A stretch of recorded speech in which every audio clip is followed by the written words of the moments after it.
Imagine this. You're standing on the edge of a great sea. But instead of waves, it's made of silence.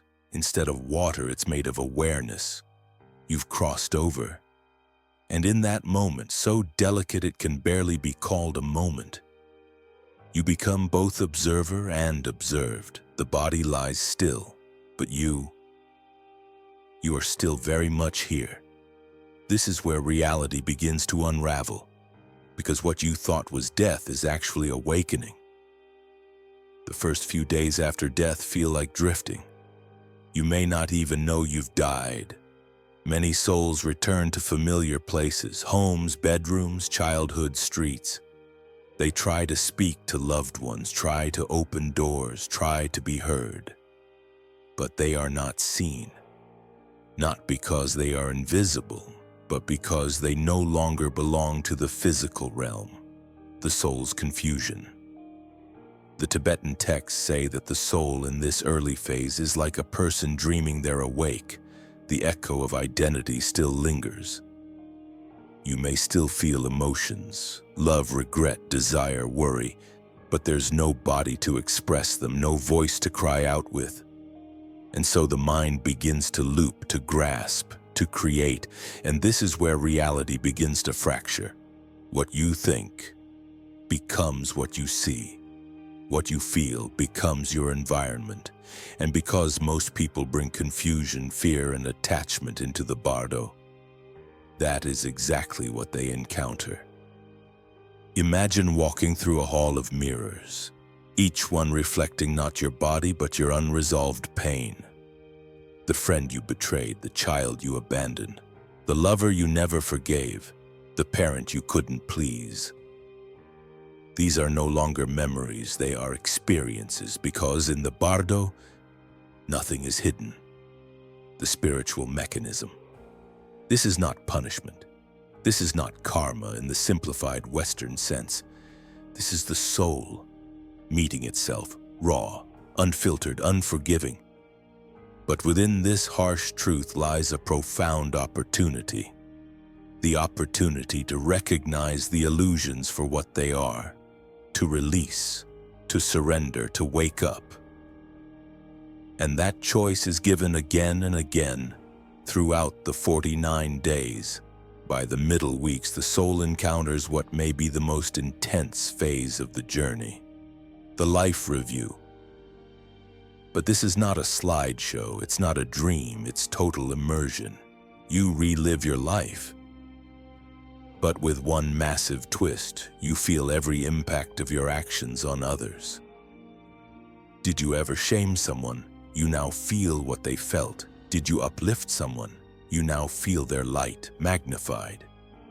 It's as if you become a web of experiences, interconnected, interwoven, and here the soul faces its most honest mirror. By the end of the review, something begins to happen automatically. You start to sink into resonance.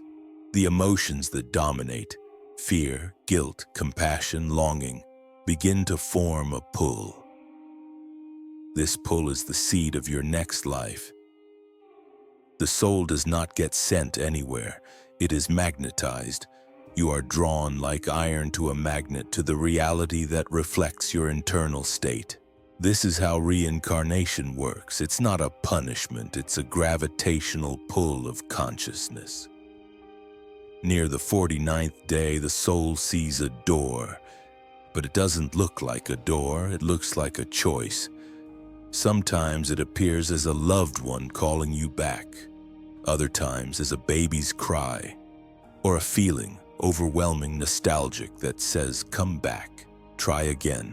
Most follow it, and the moment they reach for it, they fall into a womb, into forgetting, into time. But a rare few, those who have trained their minds while alive, recognize the illusion. They see it as it is, a trap, a loop, a test, and they do not move. They remain still, centered, aware, and in that stillness, they transcend. You see, the real trap isn't death. The trap is not knowing. It's the illusion that life is everything. that identity is fixed, that the ego is your anchor. We spend our entire lives building walls, careers, appearances, narratives, to avoid looking within. And when death strips all that away, we're naked, unarmed, unprepared. Modern life is not built for awakening, it's built for forgetting. We are bombarded by screens, by noise, by shallow goals, by consumerism disguised as identity. And so we sleep, we scroll, we compare, we chase. All the while the soul whispers, this is not who we are. But the whisper is drowned by the algorithm until death silences it all. Here's the deeper truth. The Bardo isn't only after death, it's here, right now. This world is a Bardo, a space between the formless and the formed, between who you were and who you're becoming, and every illusion you fail to see now will follow you into the next world, training the mind. So how do we prepare? Not through dogma, not through fear, not through blind faith. We prepare through awareness, through practice. Just as an athlete trains before the race, the soul must train to meet death. And that training begins today. There are three great powers the Tibetan masters taught: detachment, not abandonment, not nihilism, but mastery over what owns you. Can you enjoy without clinging? Can you love without possession? Can you lose without collapsing? If so, the illusions weaken. Awareness, the ability to see without judgment, to witness your thoughts, not be them, to observe your emotions, not drown in them. This is the foundation of freedom. Acceptance, not passive surrender, but the courage to face life and death without denial. The willingness to feel everything and still stay awake. But what happens if you pass all the tests? If you don't fall into the illusions, if you awaken?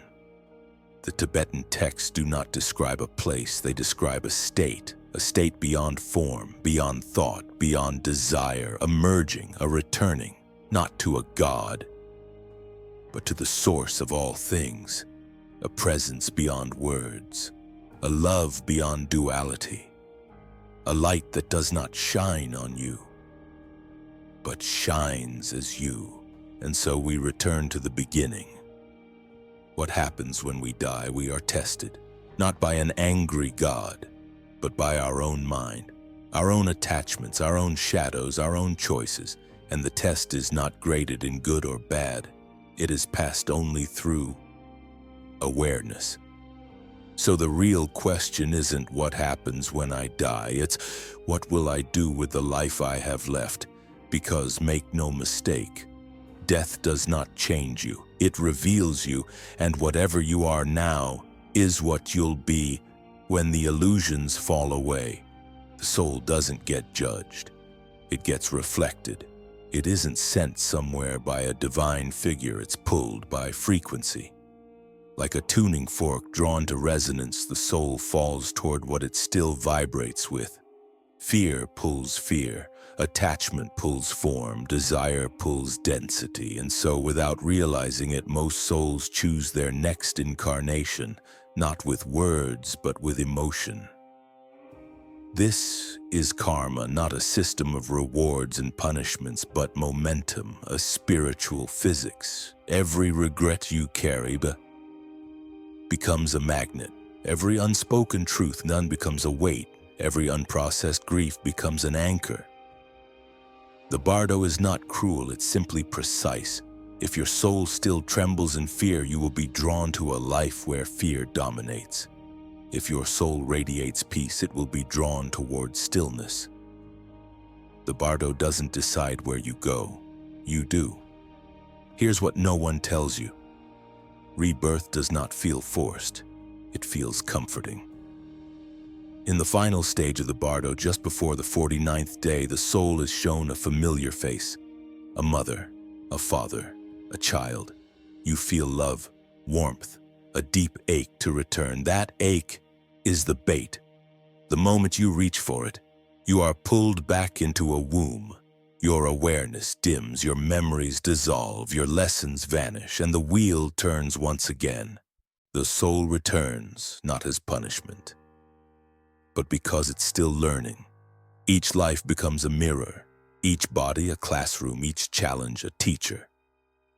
But here's the painful truth. Most never learn. They repeat and repeat and repeat because they never become conscious. Fear, the great trigger. Fear is the glue of the illusion. In the Bardo, fear creates monsters. In life, fear creates limitation, the fear of loss, the fear of failure, the fear of not being enough. These are the same fears that will greet you in death. And if they still control you, they will trap you again. But some remember, some train while alive. They meditate, they reflect, they seek the truth no matter how uncomfortable. They cultivate stillness, they learn detachment, they embrace death as a teacher, not an enemy. And when their moment comes, they smile because they are ready. We think of life as a straight line, a beginning, a middle, an end. But to the soul, time is more like an ocean. In the Bardo, time doesn't pass, it expands. A moment can feel like a century, a year can vanish like smoke. Because the Bardo isn't in time, it is what time emerges from. As the soul drifts between incarnations, memory fades. This isn't random, it's protective. Most humans couldn't function with the full weight of their soul's past. The heartbreak, the betrayals, the deaths, the regrets. But this forgetting comes at a cost. Every time we are reborn, we must remember who we truly are, all over again. And most never do. This world, this life, is not the real world. It is a training ground, a simulation for souls, a place to practice stillness and chaos, love and suffering, clarity and confusion. Everything in this life is symbolic. Your relationships, your challenges, your career, your illness, all of it is a mirror. The real test is whether you see the mirror or get lost in the reflection. Your soul is not a ghost inside your body. Your body is a projection inside your soul. You are not a human having a soul. You are a soul wherein a human experience. Every thought you've ever had, every life you've ever lived, every dream you've ever forgotten, still lives within you. Now, in deep Tibetan philosophy, there is a truth. Life is not happening to you. You are dreaming it, not metaphorically, literally. Just as a sleeping dream feels real until you awaken, this life, this incarnation, is real only until the moment you wake up, and death is one of those awakenings. If your body is a dream, if your thoughts are projections, if your emotions are reaction, what's left? What remains when everything falls away? Just one thing: awareness. Still, quiet, unmoving. It is who you are, who you've always been, who you'll always be. And remembering this, not after death but during life, is the beginning of liberation. We tend to think fear is the greatest barrier to freedom. But in the Bardo, it's not fear that traps the most souls. It's desire, not just lust or greed, but subtler forms. The desire to fix what was broken, the desire to finish what was left undone, the desire to be remembered, the desire to matter. These attachments feel noble, but they are still attachments, and they pull you downward. In both life and death, we cling to the same illusion that there is an I to protect, a self to defend. But this self is nothing more than a story made of roles and reactions, fears and preferences, beliefs and trauma. In the Bardo, this I is the last thing to dissolve, and most souls fight to keep it alive. But the truth is, you were never it. You were the space it unfolded in. The inner warrior. The ones who awaken in the Bardo are not saints, they are warriors, not warriors who fight others, but warriors who face themselves. They do not run, they do not hide, they do not blame, they sit, they breathe, they allow, they say, "Let the illusions come. I will not flinch." And when they do that, the illusions lose their power. The last gate. There is one final threshold. It comes quietly, without ceremony. You feel a pull, something calling you forward. Sometimes it feels like a memory, sometimes a song, sometimes just light. But it's more than that. It's the edge of all form. To pass through it, you must surrender everything, even the longing for liberation, because that too is a desire. And when the soul finally lets go of everything, it passes through the gate, not into heaven, not into bliss, but into truth, what lies beyond. What's beyond the gate? No words survive there, no mind returns, but those who have glimpsed it say it is not something. It is the end of separation, the end of illusion, a reunion with the source behind all sources, not a place, a state where you no longer observe light. You are it. So now we ask again, what does this mean for those of us still breathing? It means everything, because how you live is how you will die, and how you die is how you will be reborn. The habits you ignore, the fears you suppress, the truths you delay, they follow you, not as punishment, but as lessons that demand to be completed. You don't prepare for death by waiting for it. You prepare for it by living differently, by letting go now, by awakening now, by releasing the illusion of control now. Because the Bardo doesn't begin when your heart stops. It begins the moment you stop resisting the truth. By the end of the 49 days, a stillness settles. Not the stillness of emptiness, but of completion. The soul has seen all that it is, felt all that it caused, faced all that it feared, and now it must choose. One final breathless moment of clarity. Do you return, or do you let go? Most souls choose to return, not out of punishment, but familiarity. Even suffering can feel safe when it's all you've ever known, but in that instant, something ancient is remembered. Something the soul knew long before it was born. That it came here not just to live, but to wake up. And so we arrive at the last truth. Death is not the end. It is not the enemy. It is not a tragedy. It is the great mirror. It shows you what you carried, what you clung to, what you refused to face. And within that mirror is the chance to become free, to choose awareness over reaction, clarity over illusion, love over fear. You are not your past, not your body, not your failures, not even your beliefs. You are awareness itself, the eternal presence behind the dream, the silent witness of lifetimes, and that truth is always available. Not only after death, but now. So ask yourself, am I living awake, or am I already lost in the fog? Am I preparing for death, or pretending it won't come? Because every single moment of your life is a brushstroke on the canvas you will face in the Bardo. What kind of art are you painting? What kind of soul are you becoming? The Bardo does not lie. It shows you exactly what you are. You are the key.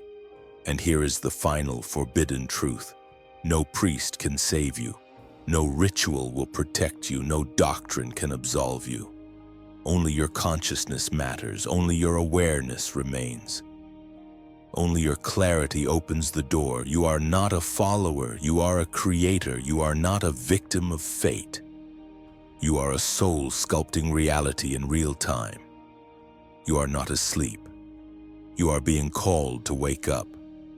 Now, before it's too late, the cycle of rebirth will go on until you say no more, until you stop chasing illusions, until you stop fearing endings, until you stop trying to become something. And simply remember that you already are, because death is not darkness, it is revelation, and the soul that walks into that revelation with eyes open will never forget again. You've heard it before, that whisper in your dreams, in moments of grief, in flashes of peace, the whisper that said, "This is not all there is." That whisper was truth. You knew it when you were young, before the world taught you to forget, before fear taught you to shrink, before desire taught you to sleep. Now, the whisper becomes a voice, and the voice says, "Wake up, traveler. You are not dying. You are remembering.